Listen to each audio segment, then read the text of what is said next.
¿Fue la Biblia escrita para nosotros? Sí, la Biblia fue escrita para nosotros, para nuestra enseñanza y aplicación práctica. Sin embargo, no fue escrita a nosotros. Nosotros no somos los receptores o destinatarios directos de ella. Esto hace la enorme diferencia entre a nosotros y para nosotros. Esta fue escrita por autores hebreos al Israel bíblico, a quienes se les confió originalmente la palabra de Dios, como dice el apóstol Pablo en su carta a los romanos. De ellos fue primeramente la adopción como hijos, la gloria divina, los pactos, la ley y los patriarcas, como también se describe en la misma carta. Así las cosas, la palabra de Dios fue dada al pueblo de Israel y no es sino gracias al misterio de Cristo que los gentiles somos coherederos de sus promesas, injertados en el olivo natural, siendo olivos silvestres como nos describe la Biblia. Las escrituras son inspiración divina, lo que significa que Dios decidió revelar su palabra en un tiempo determinado a un pueblo específico, utilizando como agentes de su divina providencia a personas de carne y hueso, cuyas experiencias e idiosincrasia fueron parte de la forma como estos expresaron las verdades bíblicas. Sin embargo, al hablar de inspiración de Dios, hay quienes tienen la idea que la Biblia es un libro paranormal, en el sentido que Dios puso en una especie de trance a sus escritores, quienes no tenían idea alguna de lo que escribían, siendo guiados por la mano del Creador, quien dictó cada sílaba en ella. Esto es ridículo y nada puede estar más alejado de la realidad. Los autores expresaron en sus propias palabras las verdades bíblicas, la realidad de Dios como el Creador y nosotros como su creación sujeta a Él. Es en algunas pocas circunstancias cuando es Dios mismo quien dicta algún juicio o instrucción de forma directa a algún profeta diciendo, escribe. Ellos escribieron haciendo uso de los medios literarios que la audiencia inmediata entendería en dicha época, y a pesar de esto, sus verdades y principios trascenderían los tiempos y serían útiles para los propósitos de Dios de forma práctica en todas las eras. Así las cosas, es de suma importancia saber distinguir su origen para extraer su máximo provecho. De ahí que la Biblia es un libro difícil de descifrar o entender, y no basta con el simplismo de pensar que el Espíritu es suficiente para transmitir o traducir el mensaje para nosotros. Entiendo que esta es una de las muchas ideas prevalentes en la jerga cristiana, pero es una irresponsabilidad considerar el Espíritu como un atajo al entendimiento bíblico o como el comodín de Dios. Por esto existen reglas de interpretación o la ciencia de la interpretación llamada hermenéutica. Quizá usted ha escuchado en otras ocasiones el conocido mantra o lema que la Biblia debe interpretarse en su propio contexto. Y ciertamente así debe ser.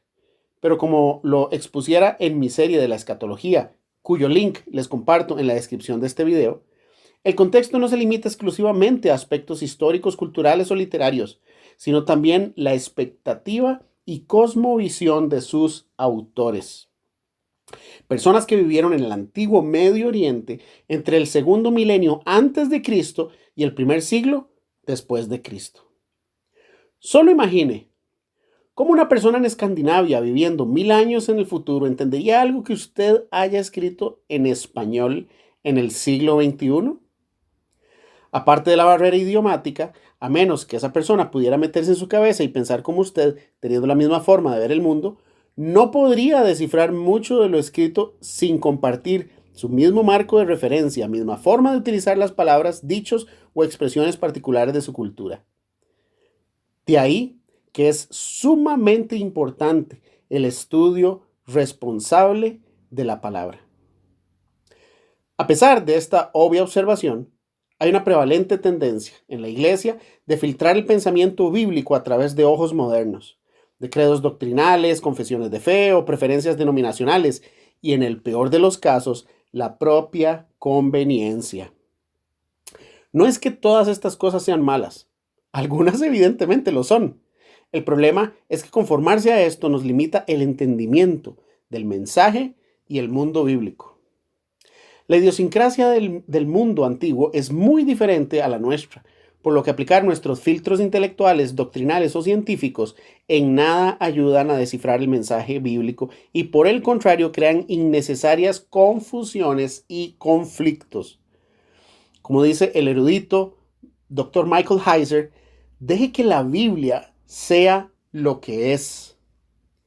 Y esto significa que el camino al verdadero entendimiento bíblico requiere que no moldeemos las escrituras a nuestras tradiciones, prejuicios, problemas o debates intelectuales culturales. Por esta razón, el constante estudio de las escrituras es fundamental. Y me refiero al estudio, no la lectura ni la memorización. Cosas que de por sí son muy buenas, pero se hacen a un nivel superficial. El estudio es eso que requiere tiempo y esfuerzo, especialmente si usted quiere realmente aprender o incluso enseñar la palabra a la luz de pasajes como Santiago 3.1. Lamentablemente, muchos creyentes podrían estar siendo desviados por personas que la Biblia llama corruptos de entendimiento, privados de la verdad, que toman la piedad como fuente de ganancia. Y como dijera R.C. Sproul, no todos los falsos predicadores hablan falsedad con fines malévolos. Muchos lo hacen por ignorancia. Sin embargo, debemos huir tanto de los maliciosos como de los ignorantes. Esto no solo ha causado mucho daño dentro del cuerpo de Cristo, sino también muchos malentendidos entre quienes profesamos la fe y aquellos que necesitan escuchar el buen mensaje de las Escrituras. Y abordaremos algunos de estos malentendidos en los siguientes episodios. Soy Fernando Coto y esto es Conoce el Camino.